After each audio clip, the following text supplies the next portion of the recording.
절대 그냥 단순히 염증이라고 생각하시면 안 됩니다. 그렇게 하면 생각보다 빠르게 좋아져요. 즉, 혈액순환 장애입니다.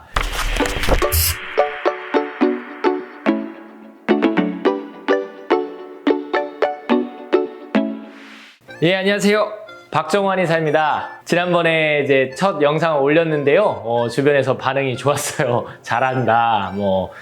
또 도움이 되는 이야기가 많았다. 그래서 너무 감사드리고요. 오늘은 팔꿈치 통증을 좀 먼저 말씀을 드리려고 합니다. 엘보우라고 많이 부르죠. 이 테니스 엘보우, 이렇게 또 골프 엘보우 얘기를 하는데, 우리가 이제 정식 용어는 아니지만 보통 테니스 엘보우라고 하는 거는 바깥쪽 외측 상가염을 얘기를 하고, 골프 엘보우라고 하는 거는 내측 상가염이라고 얘기를 하죠. 근데 치료 방법은 거의 동일해요. 제 이제 지론이기도 한데, 이 엘보우는 절대 그냥 단순히 염증이라고 생각하시면 안 됩니다. 이게 무슨 얘기냐? 자, 우리 시청자분들께서도 한번 자기 손을 보고 한번 해보세요. 이렇게 팔을 걷어 보시고, 주먹을 쥐면 올라오는 근육이 있죠. 그리고 주먹을 쥐고 안으로 구부려도 움직이는 근육들이 있고요. 또 손가락으로 움직여도 움직이는 근육들이 있어요. 자, 이런 것들이 다 손목과 손가락을 쓰는 근육들이 어디에 붙냐면 다 우리 엘보우가 생기는 이 팔꿈치 바깥쪽과 안쪽에 붙습니다. 그래서 이 손가락과 손목을 움직이는 근육들이 굳는다면,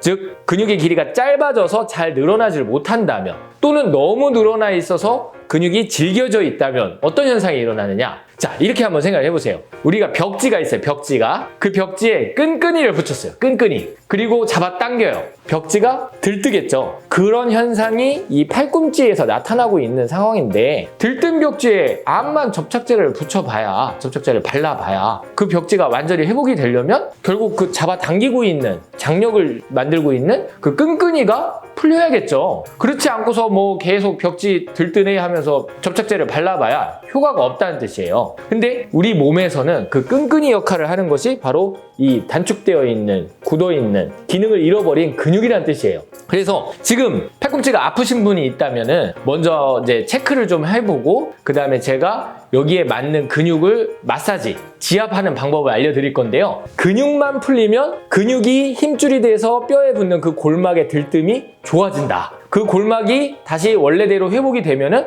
팔꿈치는 자연스럽게 안 아프게 된다. 이걸 정리를 해서 말씀을 드리도록 하겠습니다. 자, 먼저 지금 팔꿈치가 아프신 분들은 정확하게 어떤 근육이 문제인지 한번 찾아볼 필요가 있어요. 그래서 저를 한번 따라서 한번 해보시기 바랍니다. 다른 사람이 있으면 같이 하시면 좋은데, 일단 주먹을 혼자서 꽉 쥐어 보시거나 아니면 다른 사람과 악수를 한번 해보십시오. 그랬을 때 팔이 아픈지를 한번 확인을 해보세요. 만약에 주먹을 꽉 쥐거나 악수를 했을 때 아프다, 그러면은 이 바깥쪽에 있는, 우리가 손등을 들어 올리고 또는 손가락을 들어 올린다라는 개념의 신근, 그 근육이 문제가 있는 거예요.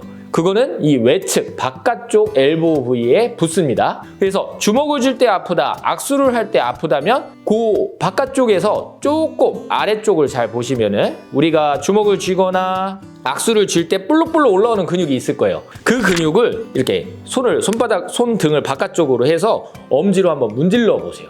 혹시 많이 아프십니까? 많이 아프시면 그 근육에 문제가 있는 거예요. 아 소리가 날 때까지, 또는 뼈까지 만질 정도로 꾹꾹꾹꾹 눌러서 풀어줘 보세요. 한 30초에서 1분 정도 풀고 조금 쉬었다가 다시 또 한번 문질러 보시고, 그 다음에 다시 한번 주먹을 쥐어보세요. 주먹을 쥐거나 악수를 한번 해보세요. 통증이 감소하나요? 그렇다면 그 근육이 문제이었다는 뜻이죠. 물론 정도가 좀 심각하거나 기간이 오래되면 이 겉에 있는 근육뿐만 아니라 뼈에 붙는 속에 있는 근육들까지 문제가 있을 수 있어요. 그런 때는 더 꾹꾹꾹 눌러줘야겠죠. 깊이. 또는 바닥에 내려놓고 팔등을 이용해서, 손날을 이용해서나 팔날을 이용해서 풀어주는 방법도 좋습니다. 만약에 여성분이라서 나는 손가락에 힘이 없어 하시면 가족들의 도움을 받아서 푸는 것도 괜찮겠죠. 저는 이런 식으로 또 얘기를 해요. 아이고, 우리 환자 중에 팔꿈치 치료를 받는 분이 있는데 왜 이렇게 안 나사, 이런 생각이 들 때마다 박 원장 욕하지 말고 바로바로 문지르세요. 생각날 때마다 아플 때마다 문지르시면 점점 좋아집니다. 이렇게 설명을 드리기도 하는데 그렇게 하면 생각보다 빠르게 좋아져요. 제 개인적인 경험으로는 15년 정도 된 자전거를 타시다가 발생해서 15년 된 테니스 엘보 통증이라고 하는데 이렇게 알려드렸어요. 수시로 문지르시라. 그리고 주먹을 쥘 때 올라오는 그 근육을 잘 만져서 아픈 데를 더 중점으로 눌러주셔라. 뼈까지 눌러주셔라. 이렇게 얘기를 했는데 그냥 2주, 3주 정도 만에 그 통증이 그렇게 15년 갔던 통증이 확 사라졌다라고 저한테 고맙다고 얘기하신 분도 있었어요. 그래서 이제 외측 삼가형 테니스 엘보는 겉의 근육이고요. 두 번째는 이제 안쪽이 아프신 분들이 있을 거예요. 안쪽이 아프신 분들은 이렇게 손을 이렇게 핀 상태에서 뒤로 한번 제껴 보세요. 쭉 완전 신전이라고 하는데 이렇게 했을 때 아프다 그러면은 이 근육이 안쪽에 있는 손바닥을 구부리는 그 근육이 짧아져 있는 사람이에요. 그래서 그 근육을 늘리니까 골막이 들뜨니까 여기가 아픈 거예요. 그러면 여기도 마찬가지로 아픈 부위보다 조금 더 밑에 보면은 우리가 주먹을 이렇게 쥐거나 이렇게 안쪽으로 할 때 볼록볼록 올라오는 근육이 있거든요. 그 부위를 한번 눌러보세요. 밤톨만한 게 느껴지기도 하고 또는 그거보다 조금 더 위에가 아프다 또는 그거보다 더 바깥쪽이 아프다 이런 분들도 있을 거예요. 하여간 아픈 데를 중점적으로 눌러주시고 이것도 역시나 뼈까지 깊이 눌러주시는 게 좋습니다. 이렇게 풀어주다 보면은 대충 감이 와요. 아, 이 근육이구나. 그래서 아까 했듯이 한 30초에서 1분 정도 쭉 풀고 조금 풀어주고 다시 또 풀어주고 몇 번 반복하고 나서 다시 한번 해보십시오.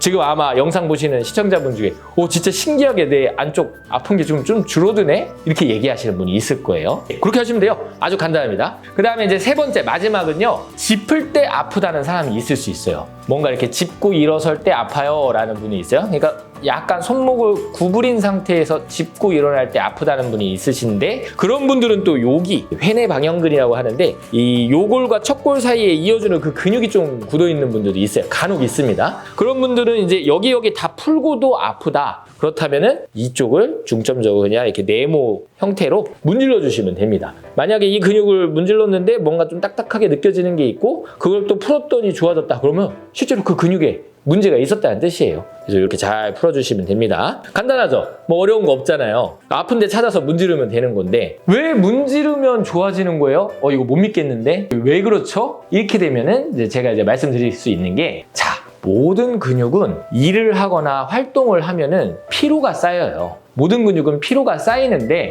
그 피로가 회복이 되려면 적절하게 영양소와 깨끗한 산소를 품고 있는 혈액이 잘 가야 됩니다. 대체로 엘보가 오래 가는 사람들은요. 심장에서 출발한 혈액이 손끝, 발끝, 팔꿈치 끝까지 잘 안 간다는 뜻이에요. 즉 혈액순환 장애입니다. 그러니까 어떻게 하는 게 좋겠어요? 몸을 따뜻하게 하는 게 좋겠죠. 샤워를 해주는 게 좋겠고 지금 당장 다친 그런 급성적인 부상이 아니라면 예를 들어 이제 72시간이 지났다면 무조건 따뜻하게 해주는 게 좋습니다. 핫팩, 찜질, 파라핀 이런 치료를 통해서 좀 혈액이 잘 돌게 해주면 이게 나아져요. 그래서 원장님 저는 왜 이렇게 치료가 더뎌요? 잘 안 낫나요? 이렇게 질문하시는 분들은 제가 여러 가지 진찰을 통해서 말초 혈액순환 기능이 떨어졌는지 아니면 혈액이 잘 못 가는 그런 혈관이 수축되어 있는 그런 조건이 있는지 진찰을 통해서 그것을 해결을 해드리게 같이 합니다. 팔꿈치에 그냥 단순히 침치료나 물리치료뿐만 아니라 부항치료뿐만 아니라 그런 식으로 말초 혈액순환까지 도와준다면 완전히 또 좋아질 수가 있겠죠. 그리고 테니스 엘보나 골프 엘보를 오래 앓으신 분들은 본인이 체감적으로 알고 있을 거예요. 잠 많이 못 자고 몸이 피곤하면 더 아프다 이렇게 얘기하실 거예요. 맞아요. 그게 바로 근육의 회복이 늦어졌기 때문입니다. 그래서 단순히 어떻게 보면 말초 끝이니까 여기만 염증만 억제하면 될 것 같다 이렇게 하지만 사실은 이 부상을 치료하는 거는 결국 내 몸이에요. 내 몸. 내 심장에서 출발한 혈액이 신선한 산소와 에너지를 가지고서 여기에 근육의 피로를 다 대사를 해줘야 된다는 거죠. 그러니까 제가 항상 얘기하듯이 좋은 거 먹고 잘 자고 혈액순환 도와주는 게 이 팔꿈치 통증에도 당연히 도움이 된다. 마지막으로요. 우리의 팔꿈치는 해부학적인 자세가 있어요. 해부학적인 자세. 뭐냐면 뼈가 가장 편안한 상태로 정렬되는 자세가 있는데 그게 이걸까요? 이걸까요? 의학적인 용어로는 회내라고 하고 회외라고 하는데 우리가 보통 잠잘 때는 어떻게 주무시죠? 사람마다 다 다를 테지만 어떤 분들은 대부분 이렇게 팔을 모으고 자거나 웅크리고 잔다 이런 분들 많으실 거예요. 그런데 해부학적인 자세는 사실 회 외에 손바닥이 앞으로 보이는 이 자세가 맞아요. 이게 견갑골도 펴지고 어깨도 제대로 펴지고 요골과 척골이 제 위치에 있는 그런 자세거든요. 그러면은 결국 이게 왜 중요하냐면 해부학적인 자세로 휴식을 취하면 근육이 최대한 자기 위치에서 편안하게 쉴 수가 있다는 뜻이에요. 그런데 회내라고 하죠. 이런 자세, 이런 자세는 뭐 우리가 보통 팔짱을 낀다든지 잘 때 이렇게 웅크리고 잔다든지 일할 때 이렇게 일하는 사람 없죠. 다 손등이 위로 오게 해서 글을 쓰든지 컴퓨터 자판을 칠 거 아니에요. 이 자세가 정상인데 이 자세로 한다는 것 자체가 벌써부터 근육이 땡기기 시작한다는 뜻이에요. 그러니까 골막이 들뜨겠죠. 그래서 팔꿈치가 안 좋은 분들은 사실은 쉴 때 확실히 해부학적인 포지션, 이렇게 손바닥이 앞으로 보이는 자세로 휴식을 취해주는 게 좋습니다. 저는 이렇게 피니까 좀 불편한데요. 그런 경우는 이두근이나 전완에 있는 근육들이 좀 굳어있는 경우가 많기 때문에 살짝 베개 같은 걸 받쳐서 약간 구부리면 좀 더 편해질 수가 있겠죠. 이렇게 휴식 시간 때 어떤 포지셔닝을 취하느냐에도 내 팔꿈치에 영향을 미쳐서 결과적으로 골막이 들뜨는 것을 예방할 수 있다. 오늘은 여기까지입니다.